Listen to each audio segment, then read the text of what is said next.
परम श्रद्धेय स्वामी जी,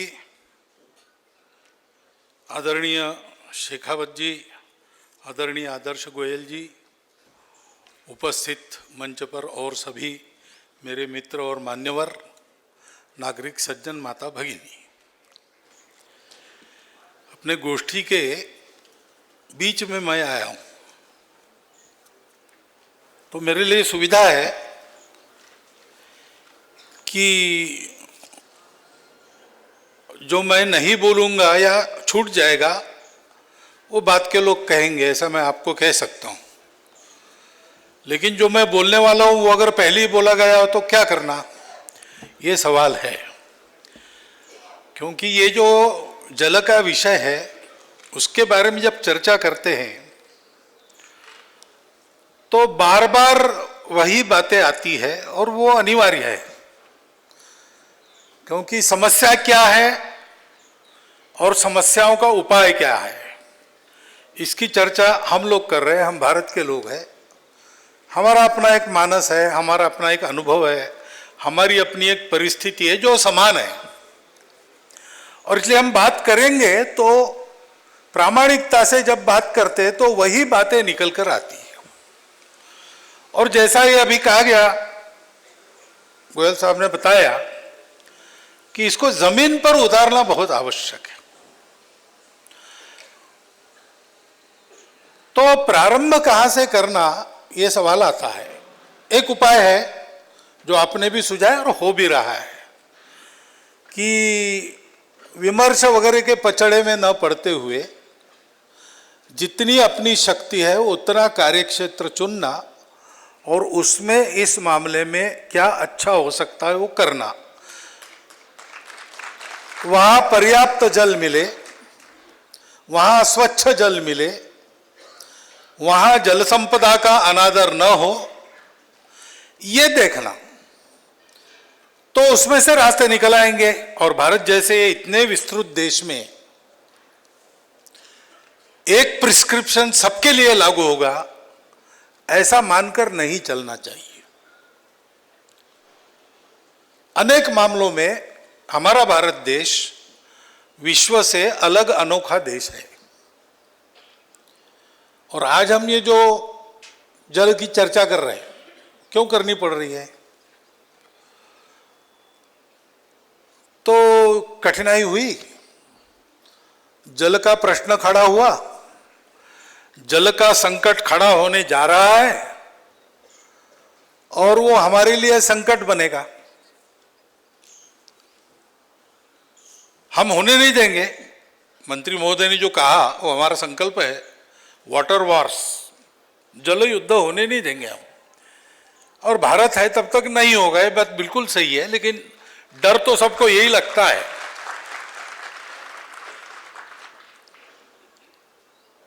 तो प्रयास करना शुरू करना एक बात है, वो करनी चाहिए।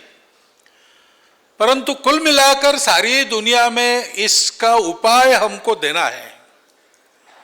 विश्व पटल पर एक उभरते हुए देश के नाते आज सारा विश्व ये जानना चाह रहा है कि विश्व जिन समस्याओं में से जा रहा है उसके हल के लिए भारत की कल्पनाएं क्या है। तो पूरा ही विचार हम सबको करना पड़ता है और वो भी इस गोष्ठी में मैं समझता हूं कि आ चुका है।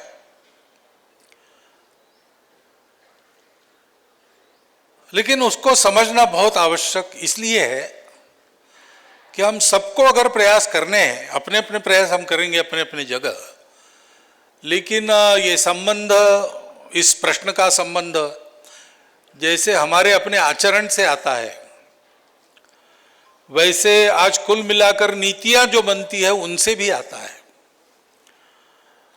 और गत 250 वर्षों में मानव जाति ने जो दिशा पकड़ी है उससे भी संबंधित है। और इन तीनों में आए हुए परिवर्तन का योगदान इस समस्या के निर्माण में है। और इसलिए इन तीनों के बारे में समझकर चलना पड़ेगा। अब ये ग्लोबल वार्मिंग वगैरह वगैरह सारी पर्यावरण को लेकर जो समस्याएं हैं वो वैसे बड़ी आधुनिक है, 300 साल की समस्याएं हैं। ऐसा क्यों हुआ? उसके पहले भी हम थे, उसके पहले भी हम जीते थे, खाते थे, पीते थे। तो ये समस्या खड़ी नहीं हुई, आज क्यों खड़ी हो गई? तो उसका मुख्य कारण जो मानव जाति के विकास ने दिशा पकड़ी वो है। और वो गलत दिशा इसलिए पकड़ी गई कि उसके मूल में जो विचार किया गया वो मूल में अधूरा विचार है, और अधूरा होने के नाते अहंकारी विचार है। वो पहली बात कि मनुष्य ये प्रकृति का अंग नहीं है, वो प्रकृति पर विजय पाना चाहता है, वो विजेता है और वो स्वामी है।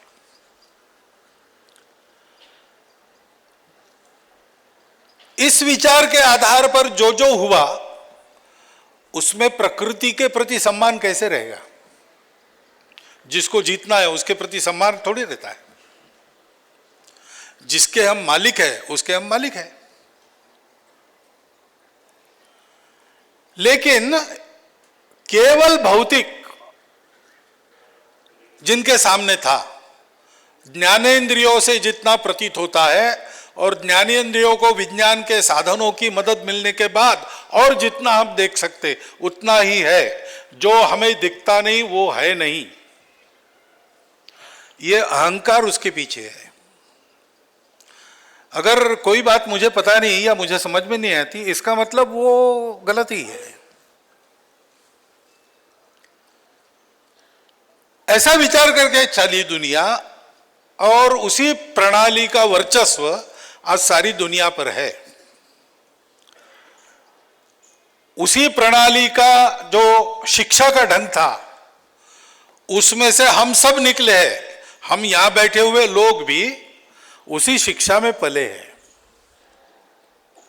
और भारत में उस शिक्षा को लेके आने का एक कारण यह भी था, वो आधुनिक है, शायद भौतिक दृष्टि से अधिक जानने वाली उस समय की होगी, ये कारण नहीं था। कारण ये था कि यहाँ की मूल शिक्षा को उखाड़ देना, क्योंकि वो यहाँ के स्वत्व को पुष्ट करती। तो भारत के भारतीयों के लिए और एक बात है कि हमने अपनी जो सही दृष्टि और सही शिक्षा थी उसको उखाड़ के फेंक दिया।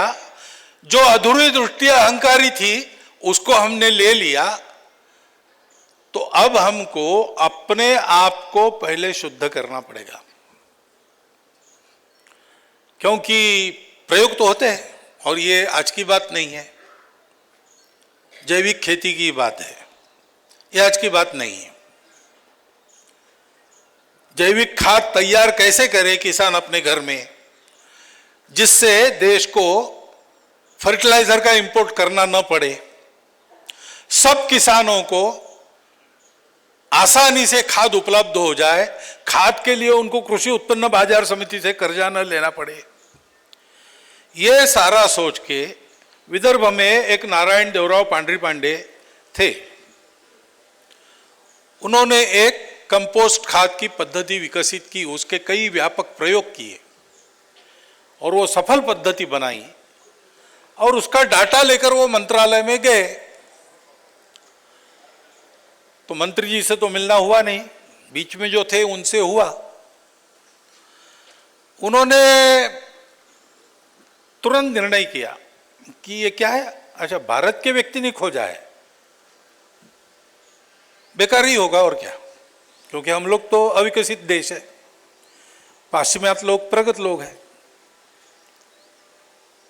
और वो फर्टिलाइजर से देखो कितना बड़ा बड़ा उत्पादन निकाल रहे हैं। हमारा छोटा बैंगन वहां का बड़ा बैंगन, कारण फर्टिलाइजर। अब ये परभृत वृत्ति जब तक है ना, तब तक बहुत सी बातें ऐसी अधर में लटकी रहेगी। तो हम सबके लिए एक बड़ा प्रबोधन आवश्यक है। जैसे जल के विषय में प्रत्यक्ष जमीन पर प्रयोग शुरू होने चाहिए और बढ़ने चाहिए, उसका उपयोग तो है, वैसे सर्वत्र ये प्रबोधन हमको देना पड़ेगा। सर्वत्र हमको उस अधूरी दृष्टि को निकालकर एक संपूर्णता वाली दृष्टि को लाना पड़ेगा, एकात्म समग्र दृष्टिकोण ये शिक्षा में तैयार हो। आज वो सिद्ध हो रहा है कि वो दृष्टिकोण उपयोगी है।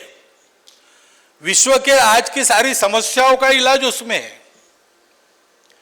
उसके आधार पर हमने विचार किया, हमारे देश में हम इतने वर्षों से खेती कर रहे हैं, कम से कम 10,000 साल हो गए, हमारी जमीनें कभी बंजर नहीं होती। अफ्रीका की कुंवारी जमीन पर पाश्चात्य ढंग से खेती हुई, 400 साल बाद जमीनें बंजर हो गई। इसका विचार हम करते नहीं, क्योंकि हमको लगता है कि वो जो करते हैं उसके परीक्षा की आवश्यकता नहीं, वो अच्छा ही है। हम जो कहते हैं उसके परीक्षा की आवश्यकता नहीं, वो बेकार ही है। पहले इस दृष्टि का भी इलाज, पहले नहीं, पहले बाद में नहीं, साथ में इसका इलाज करना पड़ेगा। हमारी परंपरा ने हमको ये सिखाया है कि हम प्रकृति के अंग है, प्रकृति के हम प्रोडक्ट है वास्तव में। अभी आपने जग्गी वासुदेव जी का संदेश सुना। एक पहली बात उन्होंने कही कि प्रकृति का सम्मान करो, उसके साथ संयम से रहो। ये हम रहते आए, क्यों रहते आए? इसलिए रहते आए कि हमको ये बताया गया। उन्होंने वो बात कही जो रमन महर्षि ने भी कही है। उन्होंने कहा कि हमने जिनको देखा नहीं ऐसे भगवानों की पूजा करते हैं, ये तो प्रत्यक्ष भगवान है। ये केवल उनका इन्वेंशन नहीं है या उनका आज का कहने का तरीका नहीं है। तो हमारे यहाँ भगवान की उसी की प्रेरणा के द्वारा अपने आप बनी हुई 8 मूर्ति मानते हैं। वो है पंचमहाभूत, पृथ्वी आप तेज वायु आकाश, सूर्य चंद्र और जीव। ये भगवान की प्रत्यक्ष मूर्तियां है, किसी ने बनाई नहीं। वो है सृष्टि के निर्माण के साथ, वो भगवत स्वरूप हमारे साथ है। इसलिए हम कहते हैं जीव सेवा यानी शिव की सेवा है। इन महाभूतों में, सब जीवों में, अंतरिक्ष में सूर्य और चंद्र ये हमारे बुद्धि और मन के भी प्रतीक है। लोगों की बुद्धि का आदर करना, लोगों के मन को संभालना, ये सारी बातें भगवान की पूजा है। इसलिए इन सब बातों में पवित्रता की भावना है, और जो पवित्र है उसके साथ हमारा संयमित व्यवहार होना ही चाहिए। ये अगर नहीं है तो पर्यावरण की चिंता भी करेंगे तो भी अतिवादिता पर चले जाएंगे। तो पर्यावरण की चिंता करनी है इसलिए विकास बंद करो, ऐसे भी आंदोलन चलते हैं। विकास को करना है इसलिए पर्यावरण की चिंता मत करो, यह भी चलता है। वैचारिक दृष्टि से क्या चलता है एक बात है, लेकिन ऐसी बातों का लाभ लेके अपनी जेबें भरने वालों के कारनामे इसके आधार पर चलते हैं। और इसलिए पहली बात है कि ये हमारे लिए, ये सृष्टि में ये अभिव्यक्ति दैवी अभिव्यक्ति है, हमारे लिए ये पवित्र है। जल के बारे में तो जल को हमारे यहाँ क्या माना है? तो सृष्टि उत्पन्न हुई है उससे, वो जीव के निर्माण की स्थली है। आधुनिक विज्ञान भी कहता है कि चैतन्य के साथ ये जो मटेरियल मैटर था वो निष्पन्द अवस्था में या अभी उसकी अभिव्यक्ति हुई नहीं थी, तो प्राइमोर्डियल वाटर था ऐसा बोलते, उसको वाटर ही कहा है विज्ञान ने भी। हमारे यहां कहा है नार वो अवस्था है जब अव्यक्त ब्रह्म व्यक्त अवस्था में आ गया और वो दिखने लगा, तो उसकी जो अवस्था थी उसको नार, उसमें से जो तेज प्रकट हुआ वो नारायण है। और फिर उनकी जो प्रकृति बनी वो प्रवाही थी, पहले हलचल हुई वायु, उसके कारण जो घर्षण हुआ, उससे तेज उत्पन्न हुआ, उस तेज में से आपकी सृष्टि हुई, आपकी सृष्टि में से पृथ्वी और जीव सृष्टि बनी। तो सारे जीवन का मूल जल हमारे यहां मानते हैं। उसको स्वच्छ करने वाला तो मानते ही है। सारे ऋग्वेद के मंत्रों में यह भी कहा है कि सारे विश्व की औषधियां तुम में एकत्रित है। अपने शरीर का पोषण करने वाला, वर्धन करने वाला वही जल है। ये सारा हम कहते थे, हम इसकी स्तुति करते थे, हम नदियों को माता मानते थे, हम जल को शुभ कार्य में छिड़कते थे, और ये बातें प्रचलित सारी दुनिया में थी। आप किसी भी समाज में जाइए, पूजा विधि में जल का उपयोग अनिवार्य है, पवित्रीकरण में जल ही होता है, बपतिस्मा होता है, और कुछ होता है, सर्वत्र होता है। इस पवित्रता की भावना को वो शुद्ध जड़वादी जो अधूरा विचार है, अहंकारी विचार है, उसने समाप्त किया। फिर संतुलन की भावना भी चली गई, और इसलिए उसका प्रबोधन, उसके आधार पर नीतियां बनाना कैसे होता है। यानी एक मूलभूत जो गलती हो जाती है, देश के जल संसाधनों का उपयोग करना है। ये जल संसाधन किसके है? तो रूल ऑफ लॉ कहता है ये राजा का है, ये सारी संपत्ति राजा की है। क्योंकि रूल ऑफ लॉ ये शब्द प्रयोग तब अस्तित्व में आया जब इंग्लैंड की राज्य संपदा तो आ गई, लेकिन जैव संपदा, जल संपदा वो तो जनता के पास है। तो विद्वानों को एकत्रित करके एक विधान बनाया जिससे रूल ऑफ लॉ कहा गया, और उसमें सारी संपत्ति राजा की है। अब उसकी प्रतिक्रिया भी होती है, नहीं वो किसी का नहीं, सब सारे समाज का है। लेकिन ये राजा का भी नहीं है और ये प्रजा का भी नहीं है।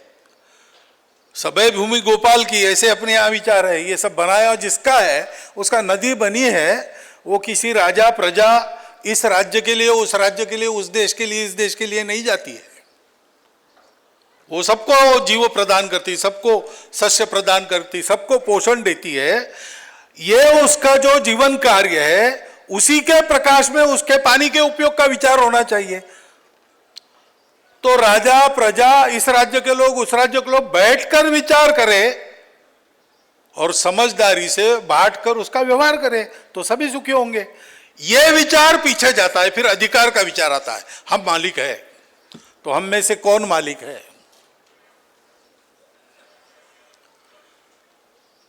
सारी बाकी जो समस्याएं आती है, जो पर्यावरण के विकास में, पर्यावरण के रक्षण में बाधा बनती है या विकास होने में बाधा बनती है, वो ऐसे ही संघर्षों से निकलती है। हमारे यहां जो दृष्टि है उसमें माना गया है कि ये सबका है, ये सबका है, यानी सबकी प्रॉपर्टी नहीं है, ये सबके लिए है, सबको समझदारी से उसका उपयोग करना है। ये बुद्धि बनती है। उस बुद्धि के बनने से ऐसा होने के लिए कुछ छोड़ना पड़ता है। मुझे अकेले को पानी चाहिए तो चाहे जितना मैं भर के ले जा सकता हूं, लेकिन भाई पानी का नल 2 घंटे शुरू रहता है, उसमें 10 कुटुंबों को अपना पानी भरना है, तो रोज का झगड़ा ना हो तो हम कुछ बना लेते हैं और चलता है। इस समझदारी से काम होता है तो धैर्य बढ़ता है, और ये इसलिए होता है कि परंपरा से हमारे पास ये बातें आती है। ये जो हमारी धी है, धृति है, स्मृति है, इसमें विकृति आ गई। चरक संहिता में लिखा है, अंतर जगत में या बाह्य जगत में, यानी पर्यावरण में, ये जो असंतुलन होता है, विषमता होती है, वो कैसे आता है? ये धी, धृति और स्मृति में दोष पैदा होता है। उसके चलते काल, कर्म और इनमें गड़बड़ होती है। क्या गड़बड़ होती है? इसका अयोग होता है, अतियोग होता है या मिथ्या योग होता है। और उसके चलते अपने मन में या बाहर पर्यावरण में विक्षोभ होता है, असंतुलन पैदा होता है, विषम स्थिति पैदा होती है। और इसलिए इसको बिना लाए इन सब बातों का विचार कैसे करना, उपयोग कैसे करना, ये जब सब सोचेंगे तो सर्वत्र ये सुधार आएगा। इस आधार पर हमको सारी बातों को सोचना पड़ेगा। अभी जो प्रयोग चल रहे हैं बिना किसी के बताए, से स्वामी जी कोल्हापुर में प्रयोग कर रहे, संत सीचेवाल जी का आपने बताया, भारतवर्ष में ऐसे प्रयोग चल रहे। देख देख के लोग उब गए और लोगों ने शुरू कर दिया। राजेंद्र सिंह जी ने उधर राजस्थान में तालाबों को लेकर इतना बड़ा काम किया। कई बातें ऐसी है। तो ये लोगों ने जो शुरू किया, लोगों के पास में तो वो पाश्चात्य शिक्षा नहीं थी, संसाधन नहीं थे, सत्ता बल नहीं था, तो उनको परंपरा से जो मिला, जो सीखने को मिला, उसके आधार पर उन्होंने शुरू किया और उसके आश्चर्यकारक परिणाम आज मिल रहे। ये प्रयोग मिलकर भी अब चल रहे हैं। तो बड़े बड़े क्षेत्र इन प्रयोगों से युक्त होकर पर्यावरण के समस्याओं से मुक्ति का मार्ग दिखाने के लिए सक्षम हो रहे हैं। ये होगा, ये बहुत ज्यादा समय अब नहीं लगने वाला। आने वाले 10 वर्षों में इन सारी बातों का क्या हल है, ये जैसे विद्वानों की गोष्ठियों में बताया जाएगा, वैसे प्रत्यक्ष लोगों के करने में देखने को मिलेगा।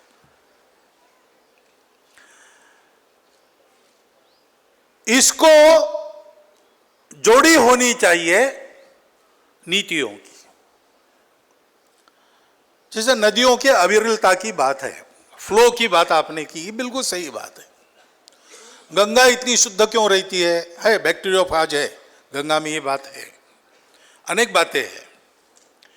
परंतु और एक कारण है कि हिमालय के उधर से वो गंगोत्री से उतरती है नीचे, तो उसका आवेग इतना प्रचंड होता है कि समुद्र को मिलने के 1-8 किलोमीटर पहले नदियां खारी हो जाती है सारी। गंगा 2 किलोमीटर अंदर तक समुद्र को मिटा करती है। अब ये उसका फ्लो बना रहे, उसकी अविरलता बनी रहे, तो गंगा का गंगत्व भी बना रहेगा।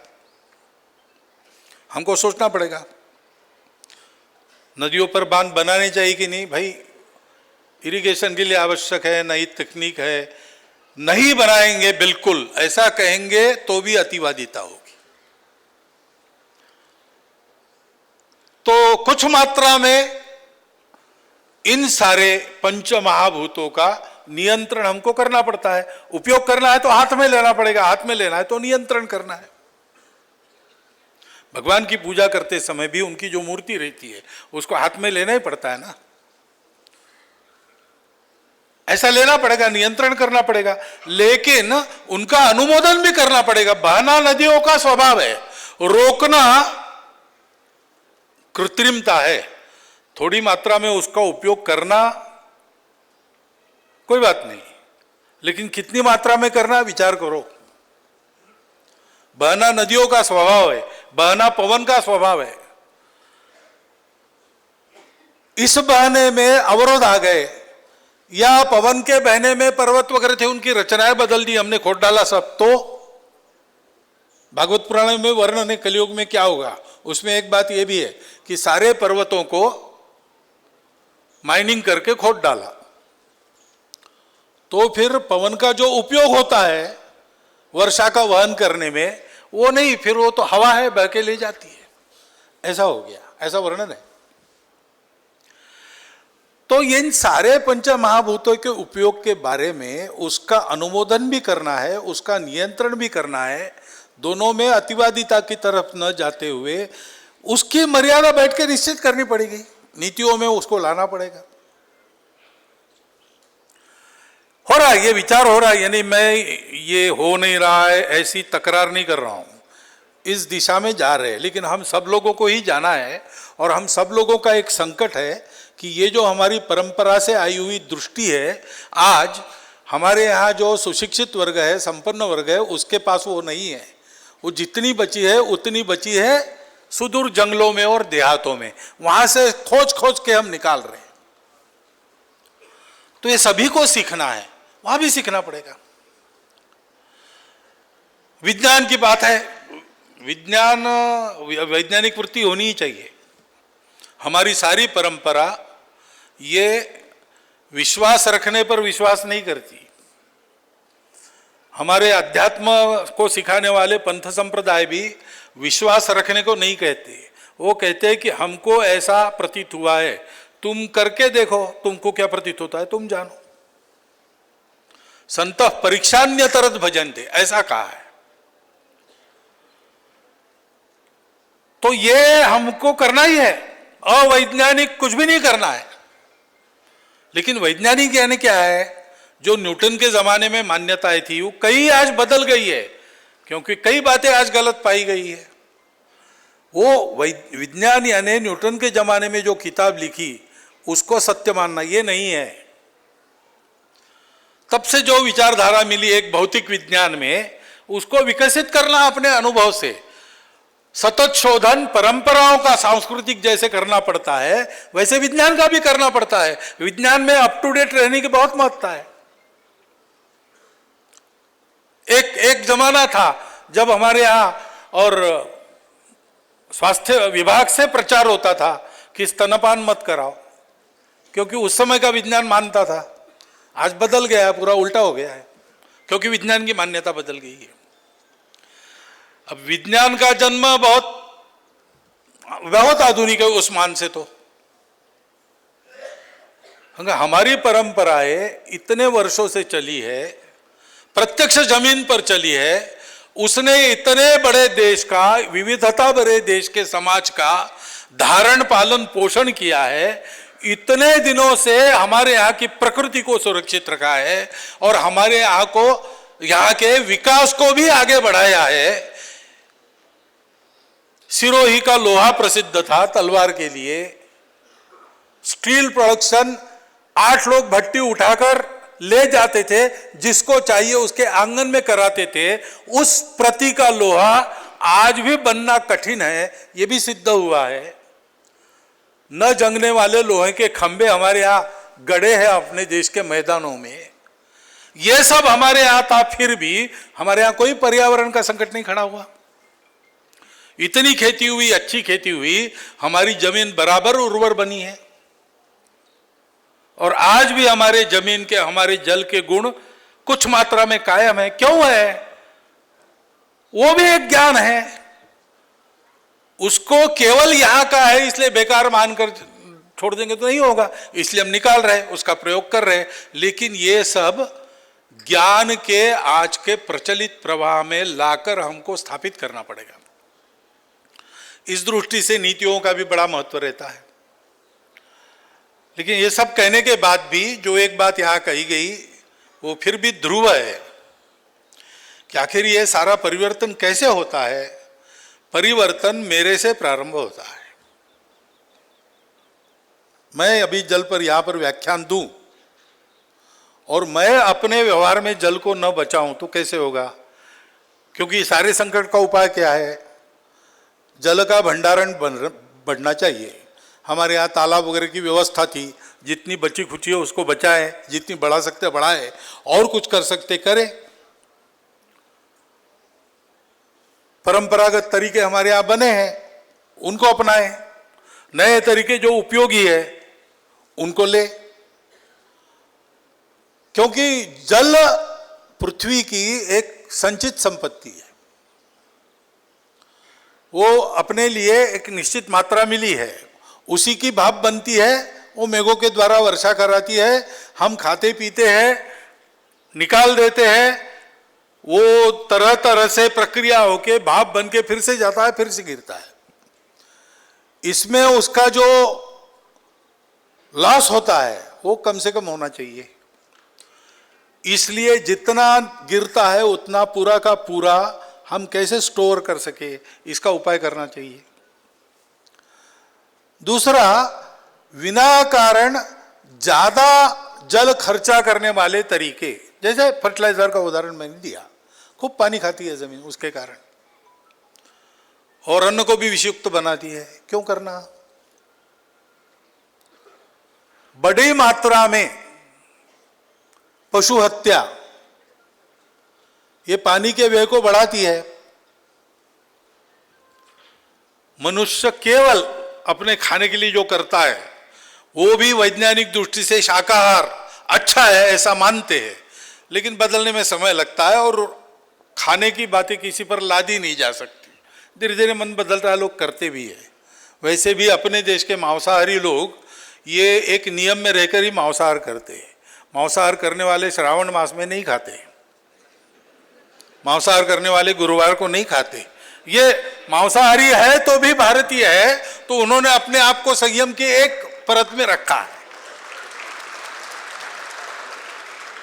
मैं उसका समर्थन नहीं कर रहा हूं, ना निषेध भी कर रहा हूं। है शाकाहार वैज्ञानिक दृष्टि से अच्छा है, शाकाहारी होना अच्छा है। मांसाहार से पानी की खपत बढ़ती है, लेकिन अब उसकी इंडस्ट्री हो गई, कत्ल खाने हो गए, उसमें जो प्रोसेस चलती है उसमें तो अनाप शनाप पानी खर्चा होता है और पोल्यूशन बढ़ता है, वो एक अलग बात है। ऐसी कई बातें चलती है, दुनिया के प्रवाह में चलती आई है, इसमें किसी का दोष नहीं है। लेकिन समझ बूझकर ऐसे अपने जीवन से जुड़ी बातों से हमको अपने आप को दूर करना पड़ेगा ना। और अपने आप को दूर करना पड़ेगा यानी जिनकी इंडस्ट्री है वो तो सबसे आखिरी मानेंगे। मेरी अगर मीट प्रोड्यूसिंग इंडस्ट्री है तो मैं तभी मानूंगा जब बनाया हुआ मीट खपेगा ही नहीं, क्योंकि कोई मांसाहार करेगा ही नहीं। तो इसलिए समाज में छोटी छोटी बातें सुदर्शन जी हमारे बताते थे, आज भी चलता है उनका बताया हुआ कि ग्लास आधा भरो, आधा से ज्यादा मत भरो। भोजन के समय ग्लास भरते थे, कभी आते थे वर्ग में देखे ग्लास पूरे भरे हैं तो बुला के वो सारा पानी फिर से वापस घड़े में और आधा आधा भरो, ऐसा करते थे। क्योंकि आधा आधा ग्लास बचेगा तो कितनी बड़ी बचत होगी। 130 करोड़ लोगों का रोज का आधा ग्लास एक समय का कितना पानी होता है, कोई निकाले हिसाब, तो बहुत बचत होती है। और बचत होती है एक बात है, लेकिन इस आचरण का प्रभाव यह होता है कि उस आचरण के पीछे समाज के सारे क्रियाकलापों को चलना पड़ता है। समाज में जो जो वृत्तियां चलती है, व्यवसाय चलते हैं, वो समाज के लिए चलते हैं, समाज की जो आवश्यकता है उसके लिए चलते हैं। और इसलिए ये आदतें बदलना, उसके लिए प्रबोधन करना, ये बातें आवश्यक है। रक्षण करना, संपत्ति को बढ़ाना, ये सारा करना पड़ेगा। और इसलिए हमको, मैं बहुत विस्तृत वर्णन करता नहीं, क्योंकि इस गोष्ठी में मेरे पहले भी जल का अपने संस्कृति में क्या स्थान है, परंपरा में क्या क्या कहा गया है, ये सब आपके सामने आ चुका है। और इसलिए मैं इतना ही कहता हूं कि ये समस्या ठीक होनी है तो ये जो सभी पंच महाभूत है उनका हम फिर एक बार अपनी परंपरा की दृष्टि से परिचय करा लें, हम उनको जानें और आज के दुनिया के अनुभव के आधार पर परीक्षा करके उस परिचय के आधार पर उनको माने और फिर उन पंच महाभूतों के साथ एकात्म होकर जीवन प्रवाह में उनके साथ बहे। वो जो मंत्री महोदय ने वीडियो दिखाया वो यही संदेश देता है। उनकी अपनी प्रकृति है, हमारी अपनी प्रकृति है, हम सबको साथ चलना है। हम अगर उनके अनुमोदन के साथ उनका नियंत्रण लेते हैं, उनका शोषण न करते हुए उनका दोहन करते हैं, तो वो तो इतने करुणामय है, वो हमको पालने वाले हैं, वो अपने को हमारे अनुकूल हमेशा रखते हैं। हम कृतज्ञ रहे तो वो कभी कृतज्ञ नहीं होंगे। हमने उनको छोड़ दिया तो वो कुछ नहीं कर सकते। इसलिए इस दृष्टि को हम जाने, उसको माने, उसके जैसा बने और उसके आधार पर प्रत्येक इस पंच महाभूत के बारे में विचार करें, पूरे पर्यावरण का विचार ठीक हो। इस दृष्टि से इस गोष्ठी में जल के बारे में बहुत सी बातें कही गई है, कल कही जाएगी। बहुत से सुझाव आए हैं, कल भी आएंगे। बहुत से उपक्रम चले हैं, उनके लिए भी उन सुझावों का लाभ है। नए उपक्रम शुरू करने के लिए भी उनका लाभ है। इस गोष्ठी से वापस जाते समय जो पहले से ऐसे कामों में लगे हैं, वो एक संकल्प करे कि ऐसा काम करने वाले और 5 लोग मैं खड़ा करूंगा अलग अलग क्षेत्रों में। और जिन्होंने अभी ऐसा हाथ नहीं लगाया वो शुरू करे। और बहुत बड़ा कार्यक्षेत्र चुनने की जरूरत नहीं, हमारे अपने घर में, कुटुंब में जो पानी की खपत होती है उसका निरीक्षण करके उसको कम कैसा कर सकते हैं, यहां से भी प्रारंभ किया तो भी प्रत्यक्ष जल संरक्षण में हम एक बड़ा योगदान कर सकेंगे। ऐसा उद्यम खड़ा हो जाएगा। वो उद्यम खड़ा हो, उद्यम खड़ा होने से हमको उत्तर मिलेगा, हमारे देश के लिए उत्तर मिलेगा, संपूर्ण विश्व को इन सारी समस्याओं से समाधान मिलने वाला है। और वैसा समाधान देना एक उभरते देश के नाते और हमारा ईश्वर प्रदत्त कर्तव्य भी है, इस नाते हमारा दायित्व बनता है। उस दायित्व को हाथ में लेकर हम आगे चले, अपने दृष्टि को समझ कर चले। इतना ही एक अनुरोध आपके सामने रखता हूं और मेरे 4 शब्द समाप्त करता हूं।